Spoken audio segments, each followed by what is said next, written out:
Hello friends, आप सभी का स्वागत है आपके ही अपने YouTube channel Tulsidas edu sir में। और आज हम इस वीडियो में क्लास 10th के साइंस के VVI ऑब्जेक्टिव क्वेश्चन का डिस्कस करने वाले हैं, जो कि आपके परीक्षा की दृष्टि से बहुत ही महत्वपूर्ण है। इसलिए फ्रेंड इस वीडियो में शुरू से अंत तक बने रहिएगा। इससे पहले फ्रेंड मेरे यूट्यूब चैनल को पहली बार विजिट कर रहे हैं तो आप मेरे यूट्यूब चैनल को सब्सक्राइब करें और अपने दोस्तों के साथ शेयर करें। तो फ्रेंड स्टार्ट करते हैं फर्स्ट प्रश्न से। और आपका फर्स्ट प्रश्न है, वस्तु से छोटा प्रतिबिंब बनता है। यानी बताना है आपको फ्रेंड कि वस्तु से छोटा प्रतिबिंब बनाता है, यानी कौन से जो दर्पण है जो वस्तु से छोटा प्रतिबिंब बनाता है। इस प्रश्न का राइट आंसर होगा ऑप्शन डी, अवतल दर्पण एवं उत्तल दर्पण। ठीक है, अवतल दर्पण और एवं उत्तल जो दर्पण है, ये दोनों जो दर्पण है वस्तु से छोटा प्रतिबिंब बनाता है। इसलिए फ्रेंड आप इसे याद रखेंगे, अवतल दर्पण एवं उत्तल दर्पण ये जो दोनों हैं क्या है, वस्तु से छोटा प्रतिबिंब बनाता है। तो फिर देखते हैं फ्रेंड नेक्स्ट क्वेश्चन को। आपका क्वेश्चन संख्या 2 है, विद्युत चुम्बकीय प्रेरण की खोज किसने की थी। इस प्रश्न का राइट आंसर होगा ऑप्शन बी, फैराडे। ठीक है, तो विद्युत चुम्बकीय जो प्रेरण की जो खोज की थी फैराडे ने की थी। ठीक है, आप इसे याद रखेंगे। और आपका नेक्स्ट क्वेश्चन है, यदि 20 ओम, 5 ओम तथा 4 ओम के प्रतिरोध समांतर क्रम में जोड़े जाए तो समतुल प्रतिरोध होगा। तो इस प्रश्न का राइट आंसर होगा फ्रेंड ऑप्शन ए। ठीक है, 2 ओम। ठीक है, तो ये 2 ओम कैसे हम लोग निकालेंगे, यानी जब समांतर ओम यानी प्रतिरोध जो है समांतर क्रम में जोड़ा जाए तो उसका जो समतुल प्रतिरोध निकालते हैं वो हम बताते हैं। ठीक है, आप ध्यान दीजिएगा। तो समतुल प्रतिरोध निकालने के लिए यानी समांतर क्रम में जोड़ा जाए प्रतिरोध को, तो उसको समतुल प्रतिरोध निकालने के लिए सारे जो प्रतिरोध हैं उसको 1 बाय, जैसे कि लिख देंगे 1/20 प्लस 1/5। ठीक है, 1/4 और सबका लघुत्तम लेंगे तो 20 आएगा। ठीक है, 1 प्लस 5 चौक 20 प्लस 5। ठीक है, तो 5 और 9 1 10, 10 बटी कितना 20, ये कटेगा तो बचेगा कितना 1/2। तो उसका व्युत्क्रम हो जाएगा, यानी समांतर क्रम में जोड़ा जाएगा तो इसका समतुल प्रतिरोध हो जाएगा 2। तो 2 जो ओम है क्या है, इस प्रश्न का राइट आंसर है। तो आप लोग फ्रेंड निकाल सकते हैं, जब समांतर क्रम में प्रतिरोध को जोड़ा जाता है तो इसको व्युत्क्रम करके सारे भिन्न का जोड़ ऐसा इसको जोड़ देंगे और जो आएगा उसको फिर लास्ट में क्या करेंगे, इसको व्युत्क्रम करके मेरा जो आएगा वो आएगा मेरा समतुल प्रतिरोध। ठीक है, अगर प्रतिरोध श्रेणी क्रम में जोड़ा जाता है तो जो भी प्रतिरोध इसको सबको जोड़ दीजिए और जोड़ने के बाद जो आएगा आंसर आपका वही समतुल प्रतिरोध आएगा। ठीक है, तो आपका फिर देखते हैं नेक्स्ट प्रश्न है, पानी में डाली हुई छड़ी टेढ़ी दिखती है, इसका क्या कारण है। इस प्रश्न का राइट आंसर होगा ऑप्शन ए, अपवर्तन। पानी में डाली हुई छड़ी टेढ़ी दिखाई देती है, इसका मुख्य कारण है अपवर्तन के कारण। ठीक है, अपवर्तन के कारण ही पानी में डाली हुई छड़ी टेढ़ी दिखाई देती है। ठीक है, यह VVI क्वेश्चन है फ्रेंड। और आपका नेक्स्ट प्रश्न है, आकाश का रंग नीला प्रतीत होता है, यानी आकाश का जो रंग है नीला प्रतीत होता है वो किसके कारण होता है, वो आपका बताना है आंसर। ठीक है, इस प्रश्न का राइट आंसर होगा ऑप्शन बी, प्रकाश के प्रकीर्णन के कारण। ठीक है, आकाश का जो रंग नीला प्रतीत होता है प्रकाश के प्रकीर्णन के कारण होता है। और आपका नेक्स्ट प्रश्न है, विद्युत फ्यूज विद्युत धारा के किस प्रभाव पर कार्य करती हैं। इस प्रश्न का राइट आंसर होगा ऑप्शन ए, ऊष्मीय। ठीक है, विद्युत जो फ्यूज है विद्युत धारा के किस प्रभाव पर कार्य करती हैं, तो ऊष्मीय प्रभाव पर कार्य करती हैं विद्युत फ्यूज। ठीक है, और आपका नेक्स्ट प्रश्न है फ्रेंड, सामान्य नेत्र अधिकतम कितनी दूरी तक की वस्तुओं को स्पष्ट दिख सकता है। तो इस प्रश्न का राइट आंसर होगा ऑप्शन डी, अनंत। सामान्य नेत्र अधिकतम कितनी दूरी तक की वस्तुओं को स्पष्ट दिख सकता है। तो आप इस यहाँ पे क्वेश्चन ध्यान देंगे, आपसे अधिकतम पूछा है कि सामान्य जो नेत्र है अधिकतम कितनी दूरी तक की वस्तुओं को देख सकता है, तो यह अनंत देख सकता है। ठीक है, अनंत पर रखी हुई वस्तुओं को देख सकता है। लेकिन इसी प्रश्न को घुरा के पूछता है कि समान नेत्र न्यूनतम कितनी दूर की वस्तुओं को स्पष्ट देख सकता है, तो यह आंसर होगा 25 सेंटीमीटर। न्यूनतम आपसे पूछे तो आप इसका आंसर देंगे 25 सेंटीमीटर, अधिकतम आपसे पूछें तो अनंत पर। ठीक है। और आपका नेक्स्ट प्रश्न है, निम्न में कौन सा समीकरण संतुलित है, यानी कौन सा समीकरण संतुलित है आपको बताना है। तो इससे पहले फ्रेंड आप जानेंगे समीकरण संतुलित है या फिर कहेंगे संतुलित समीकरण क्या है, पहले उसके बारे में जानें। तो हम बताते हैं संतुलित समीकरण किसे कहते हैं, पहले आप इसे समझें। यदि किसी रासायनिक अभिक्रिया में अभिकारकों तथा उत्पादों के परमाणुओं की संख्या समान हो तो वह संतुलित रासायनिक समीकरण कहलाता है। तो इस प्रश्न में देखते हैं फ्रेंड, ऑप्शन जो बी है इस प्रश्न का राइट आंसर होगा।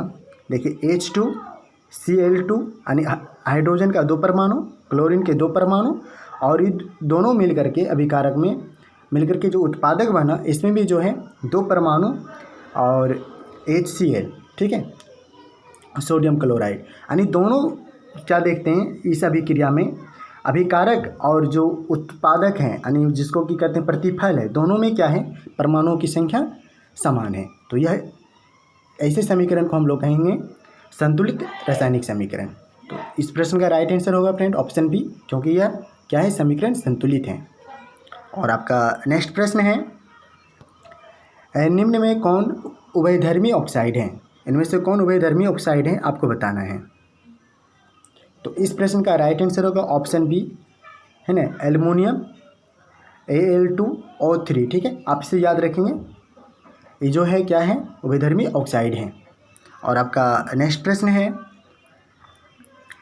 बेकिंग सोडा का रासायनिक सूत्र है, यानी बेकिंग सोडा का रासायनिक सूत्र क्या है वो आपको बताना है, यानी बेकिंग सोडा खाने वाला सोडा, ठीक है, इसका रासायनिक सूत्र क्या है आपको बताना है।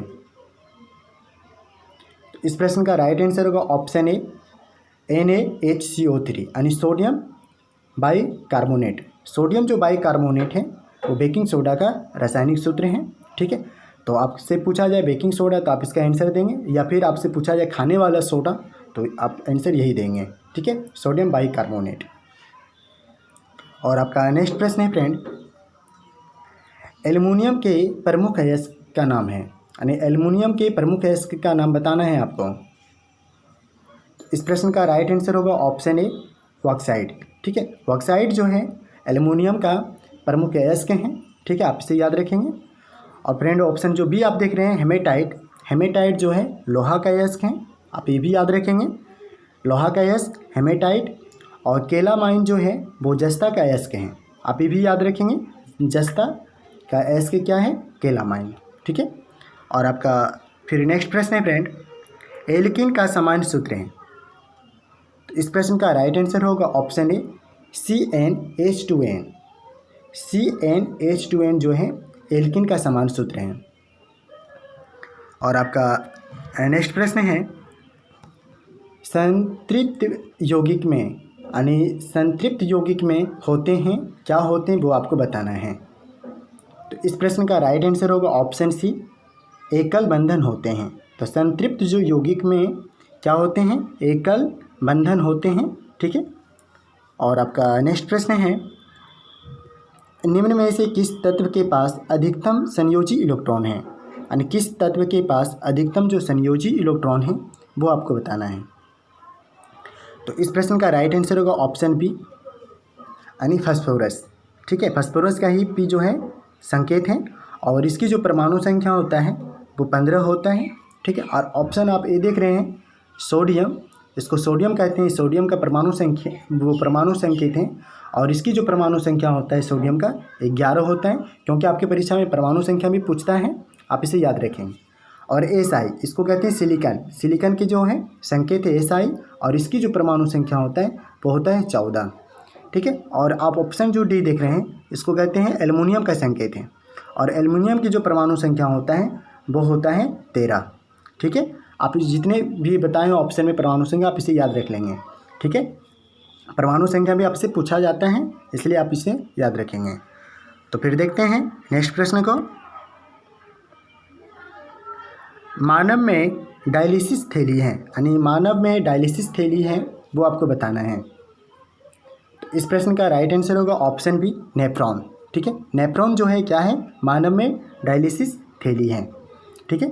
फिर देखते हैं नेक्स्ट प्रश्न को, फूल में नर प्रजनन अंग होता है, फूल में नर प्रजनन अंग होता है वो आपको बताना है, यानी कौन सा जो अंग है जो फूल में नर प्रजनन अंग है।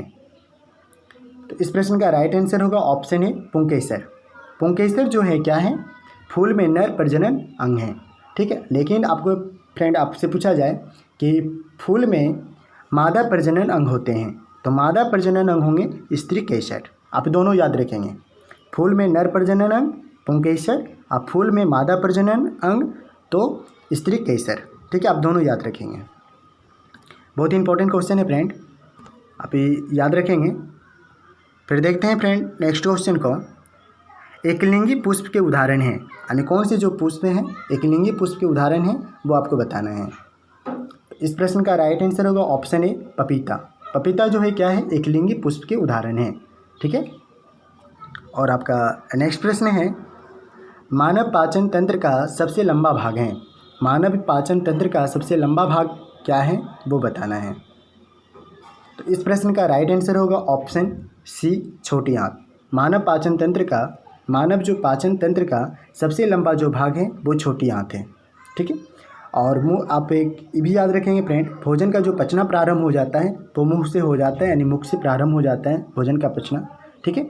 और पूर्ण रूप से जो भोजन पचता है वो छोटी आंत में पचता है, ठीक है। आप ये भी याद रखेंगे, ठीक है। और आपका फिर नेक्स्ट प्रश्न है, श्वसन की क्रिया में खाद्य पदार्थ क्या होता है। श्वसन की क्रिया में खाद्य पदार्थ क्या होता है वो आपको बताना है। इस प्रश्न का राइट आंसर होगा फ्रेंड ऑप्शन सी होगा विघटन, ठीक है। विघटन हो जाता है, ठीक है, आप इसे याद रखेंगे। और आपका फिर नेक्स्ट प्रश्न है फ्रेंड, रंध्र किन कोशिकाओं से घिरे रहते हैं। रंध्र जो हैं किन कोशिकाओं से घिरे होते हैं आपको बताना है। इस प्रश्न का राइट आंसर होगा ऑप्शन फ्रेंड इसका राइट आंसर आपका होगा ऑप्शन ए होगा द्वार कोशिकाओं। तो रंध्र किन कोशिकाओं से घिरे होते हैं, द्वार कोशिकाओं से घिरे होते हैं, ठीक है। फ्रेंड जितने भी मैंने साइंस का ऑब्जेक्टिव प्रश्न करवाया वो सारे इम्पोर्टेंट हैं और आपके एग्ज़ाम में इससे ज़्यादा करके प्रश्न पूछे जाएंगे, आप इसे याद करने की कोशिश करें। और फ्रेंड अभी तक मेरे यूट्यूब चैनल को सब्सक्राइब नहीं किए हैं, सब्सक्राइब करें, लाइक करें और अपने दोस्तों के साथ शेयर करें। तो फ्रेंड मिलते हैं फिर इसी तरह से के वीडियो में, नेक्स्ट वीडियो में, तब तक के लिए थैंक यू।